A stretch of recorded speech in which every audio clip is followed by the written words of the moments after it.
Aujourd'hui, je vais répondre à une question que l'Europe se pose depuis son premier jour, à savoir qu'est-ce que l'Europe de demain? Et l'Europe de demain que je viens défendre aujourd'hui, c'est celle de l'Europe des projets. C'est-à-dire une Europe où la priorité n'est plus d'aller à petits pas, mais à grandes enjambées dans des secteurs précis, donnés. Et tant qu'à faire, l'Europe des projets, c'est aussi cette Europe sectorielle qui, en faisant mieux et bien sur des projets ponctuels, saura faire germer et renforcer la cohésion, l'esprit d'équipe entre États. Car dans une économie internationale en soubresaut et en concurrence, faire ensemble dans des secteurs stratégiques n'est plus une option mais une nécessité. Et cette Europe des projets, elle est en apparence moins ambitieuse, car elle n'appelle à aucune considération politique, mais en apparence seulement.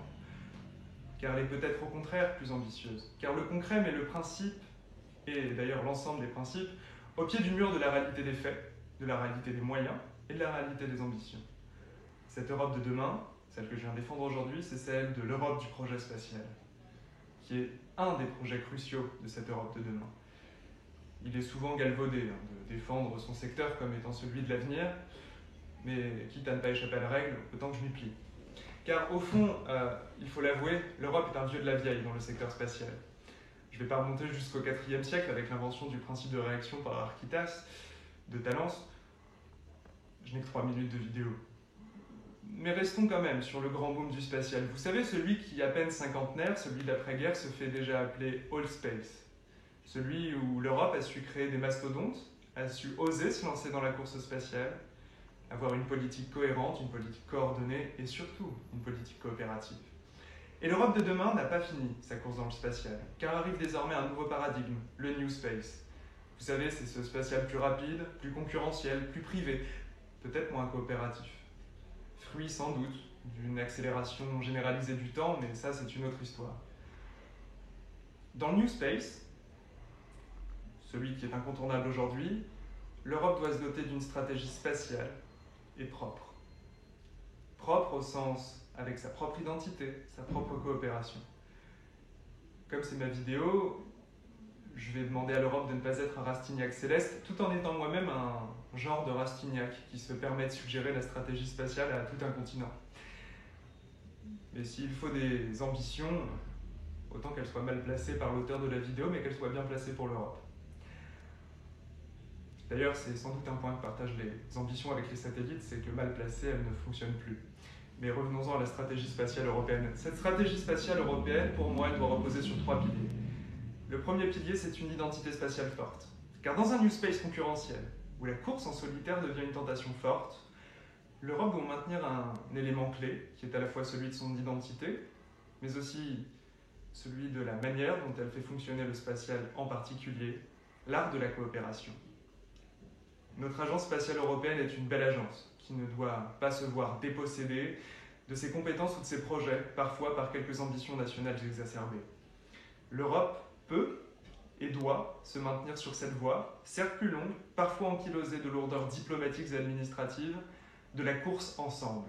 Cette course ensemble, celle qui permet, quitte à enfoncer les portes ouvertes, de se forger une puissance spatiale, de mettre en commun des moyens, des projets, des connaissances, des équipes et des ressources. Le deuxième pilier du spatial, après la coopération, c'est celui de son ambition. Car le projet spatial, c'est un projet civilisationnel. Et je ne cherche pas ici à faire un nouvel usage de termes galvaudés, mais à démontrer par A plus B qu'on ne peut pas faire du spatial sans dans le même temps s'entendre sur une politique cohérente en termes de recherche, d'industrie, d'économie, de formation.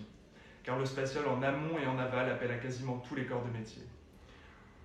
Le troisième pilier, c'est celui d'oser faire du spatial une occasion de remettre sur la table la question de la défense européenne, une occasion de remettre sur la table l'inclusion de tous les États dans un seul et même projet et de manière équitable, une occasion enfin de poser la question des mastodontes industriels et en bonus l'occasion aussi de doter l'Europe d'une philosophie du progrès technologique. Mais surtout, si cette stratégie spatiale européenne doit comporter un élément clé, c'est celui d'oser le long terme, d'oser la réflexion, d'oser la raison. Car l'Europe a toujours été ce continent de la question qui sait prendre l'audace du temps long et admettre que la course ne se fait pas de manière irréfléchie. On ne fait pas la course pour la course, on court à plusieurs, donc on doit courir bien et courir mieux. Je Je ne vais pas non plus aller chercher la fontaine, le lièvre et la tortue, laissons-les là où ils sont, mais osons être une tortue tant qu'on arrive finalement à la fin de la course.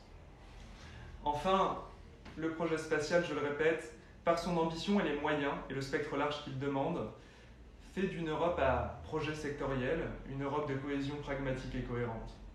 Ne soyons pas ces Rastignac célestes, soyons des fins stratèges, car finalement, alors que la course spatiale reprend, l'Europe a sa carte à jouer. Je ne vais pas reprendre les éléments de langage de la Startup Nation, mais l'Europe peut être cette Europe du « et en même temps » spatial, parce que c'est notre projet spatial, celle qui saura trouver dans le spatial cette dynamique nouvelle, une image renouvelée par des canaux nouveaux, et en ne sacrifiant pas son exigence, ni d'ailleurs non plus son esprit premier, l'espace comme moteur de développement coopératif.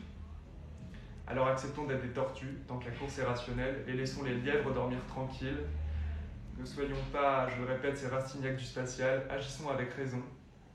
Car les ambitions ont ceci de commun avec les satellites que mal placées, ça ne fonctionne plus.